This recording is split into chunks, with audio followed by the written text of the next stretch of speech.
Governor Simcoe introduced this bill to bring about the abolition of slavery.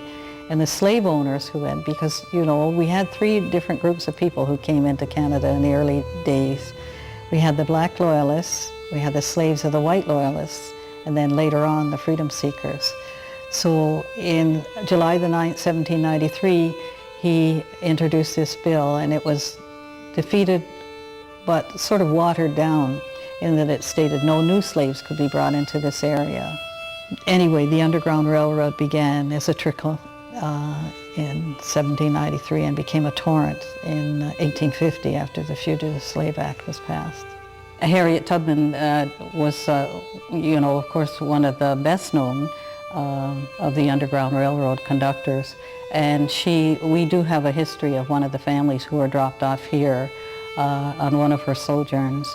I'm not sure if you are aware or not, but our sister church in St. Catharines, Salem BME Church, which is also a National Historic Site, she used that church to receive her funding to make a return trip south.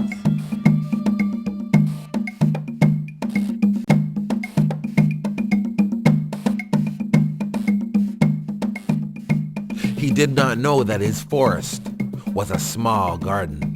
His evergreens were transplanted. His maples were saplings from a distant tree, by a distant house, in a distant valley, near a common stream. To him, the garden and forest were one. To the forest, the garden was fenced. To the fence, he was inside the garden. To the garden, he was keeper. To him, his small garden was a forest.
The crossing is an area that a lot of people came into. There were ferries in the 1850s. There were ferries that used to bring people from the States, and some people were fugitive slaves. But this was the only waterway, the only way to get across the water. The bridges hadn't been built as yet. And so small boats, people would pay small boat owners to row them across the Niagara River to bring them to freedom. From about 1995, we had been performing a crossing in that people would meet in Broderick Park in Buffalo and have a celebration, and then at dusk, a boatload of people would come over, be brought over by the sheriff's boats, and we would meet them on this side. It was a reenactment of people running to freedom, and it was amazing. It was a very spiritual and emotional evening.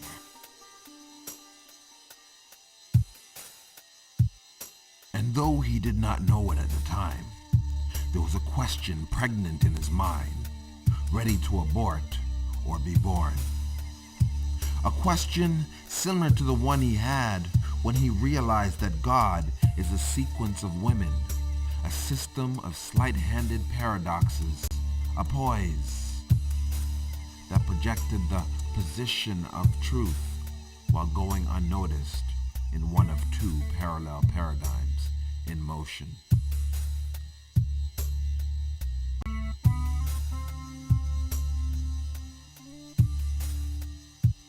The question is a fact as opposed to a figment or something to figure. Fact through its fermentations, fact through its reciprocations, fact through its complications, fact through its three-tiered presence of happened, happening, and will to happen. In quiet perplexity, he realized that only a woman god would make his soulmate from a past life be his grandmother in his present life. But when trilliums grow in southern Ontario, the melange of milieus will mock the memory into forgiving formulas for coaxing questions into creation. Add and subtract, multiply and divide will all be archaic bridges used on Sabbath so the souls of old folks may float back to their bodies after lifetimes of searching through dreams.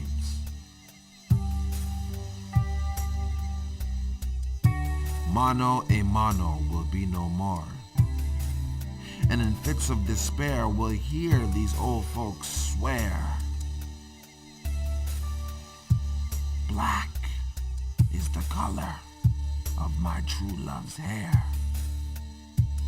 Such grace and wonder in her curls, the softest mouth and the strongest hands. I kiss the ground on where she stands.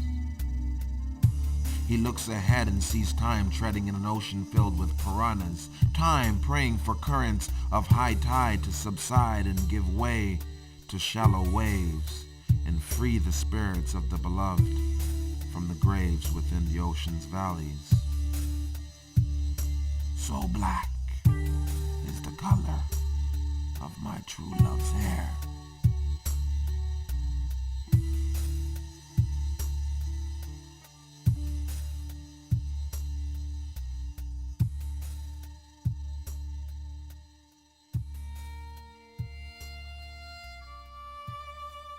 Bertie Hall, as I said, was built in the 1830s, in the early 1830s.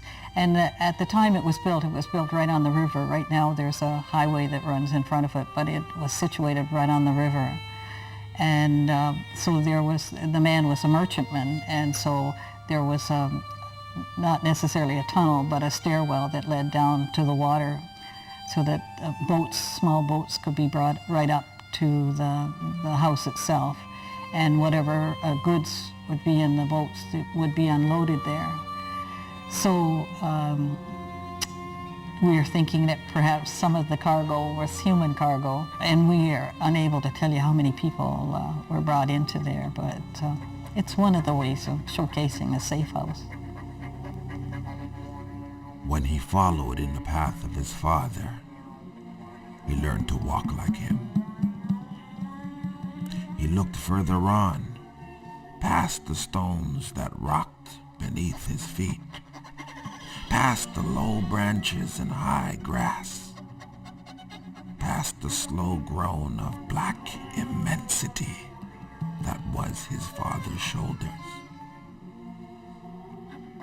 He looked ahead and saw that the path of his father was being led by someone else.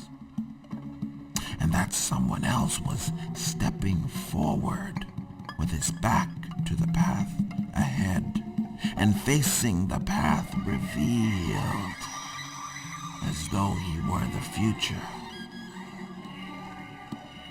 saying goodbye to every present, or a mountain that was ritualistically letting go of all its rocks.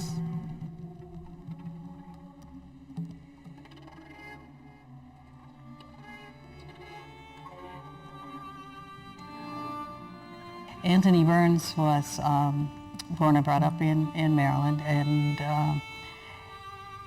in his early 20s, I think, he managed to get away from his master. He used to take slaves to various farms and everything, so one chance he got, and he ran away and made it to Boston. And having arrived there and found work and everything like that, and all of a sudden one day he meets this man on the street who says, "Hello, Anthony." And see, what I would have told him was, "You made a mistake, sir. You know how all black people look alike?" That's my bit of humor in there.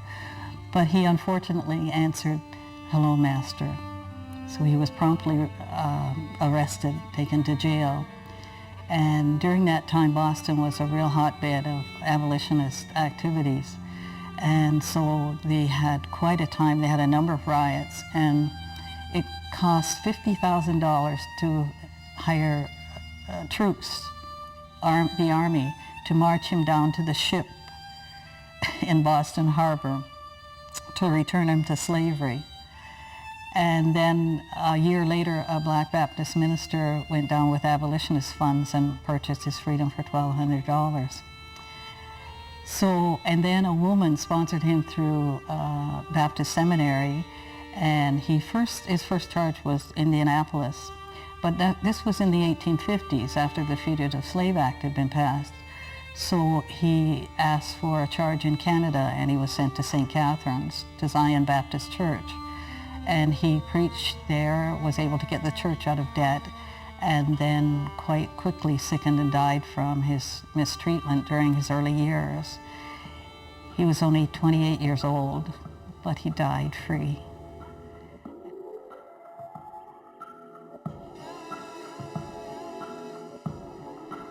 The wind washed his ears with the sounds of spring, but the trees lay bare, still worn by winter.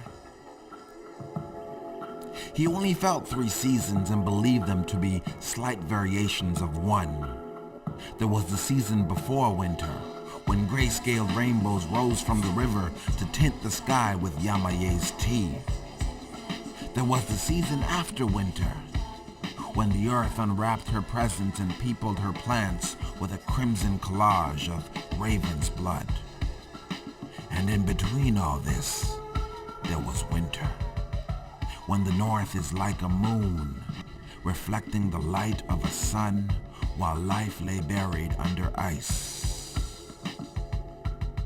And elation is the memory of the wind that washed his ears with the sounds of spring. 3 seasons for the seasons of his spirit as lover, warrior, and magician. His spirit still worn by winter.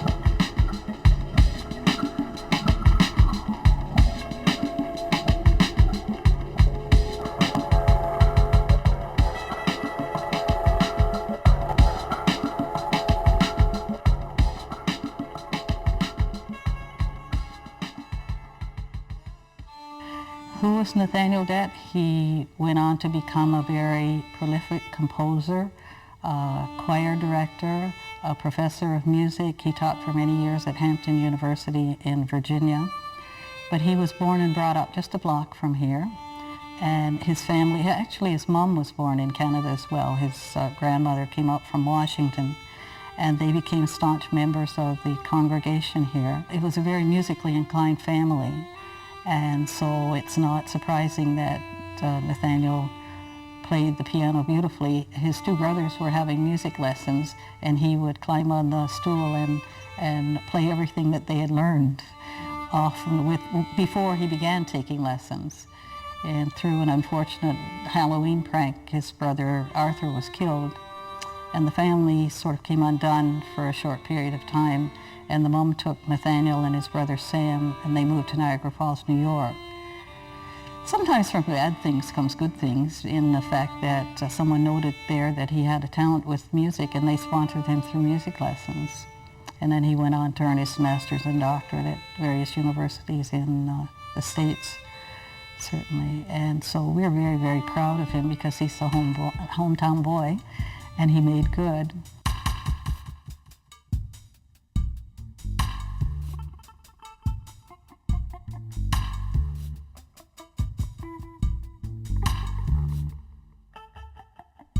faults are like a hill. We stand on top of our own and talk about those of others. He was no different, but he took his time when dealing with children. And time took him to the matrix of patience, where he played with compassion and dared audacity to be humble with dignity, humorous with humility, and to fetch with fright.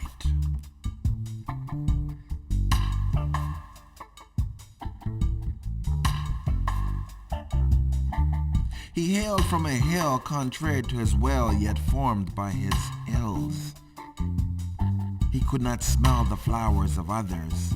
He knew not the fault of his heart, but the poem of being alone, the stave of the brave, and the drunk of work paid through dirt. He encouraged the young to take the journey and discouraged them from holding on to the destination, because the destination, you see, will invariably hold on to them.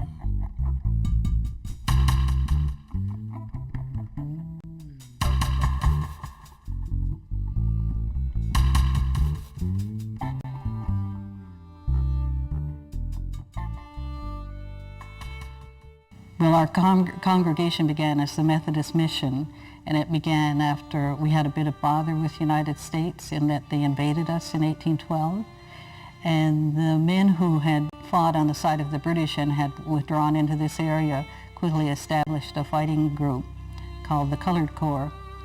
And so when the battle lines were decided that the Americans would stay on that side, the other side of the Niagara River, and we would stay here on this side, then they had a Freedom Day picnic. It was $1 for a gentleman and his lady, and it took place on the edge of the battlefield up Lundy's Lane here. And out of that gathering grew the Methodist Mission. They met in various people's homes in the beginning, and then in 1836 they were able to build this chapel, which was first situated about 4 blocks south of here on quite a high promontory. The spray from the falls used to blow up there and make it difficult for the ladies to get up the hill with their long dresses. I would have used that as an excuse to stay home by the fire, but church was very, very important to people, our people back in those days. It was the center of the community. At one point, he had forgotten the work of worship and became accustomed to the praise of penance. But when he laid his mind to rest on the rock of hardship, all concrete illusions cracked open, and the earth heaved up an enormous sound of laughter mixed with quarrel, a joyful sound of order intertwined with the cacophony of chaos. The hands of praise became hands of revolt that went from praying to revolting, revolting to praying, then pointing to all the portraying of betraying known to hand and mouth. By chapel of choice, he then rejoiced and saw his hands like trees, dropped to his knees and said, "Children of the same mother do not always agree. Brothers and sisters, can you see?" He felt warm, as though he were walking from the shade of winter into the light of spring. The wind lifted his eyes open and whispered words unspoken.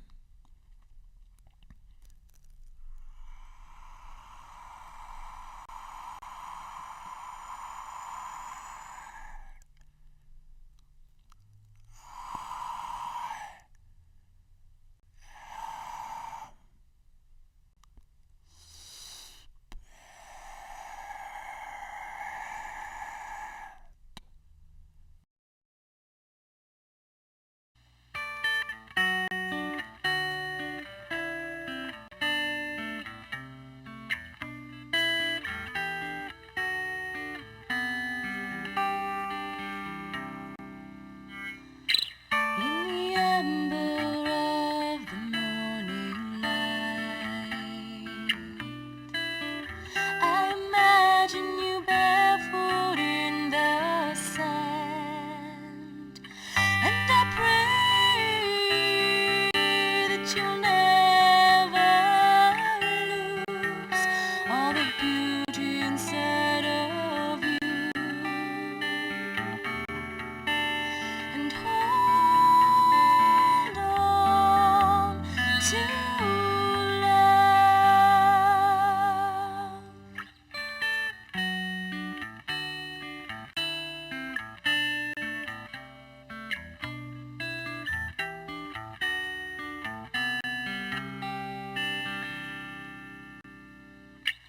In the midst of the darkest night, just remember I'm always in your heart, and I pray that you'll always hold all the wonder of your soul, and hold on to hope.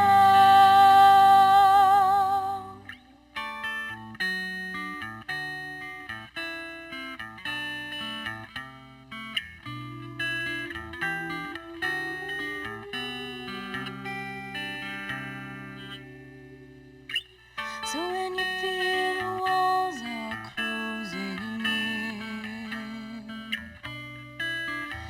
just know that you are never alone, and I pray that you'll always be a brilliant light before me, and hold on to love.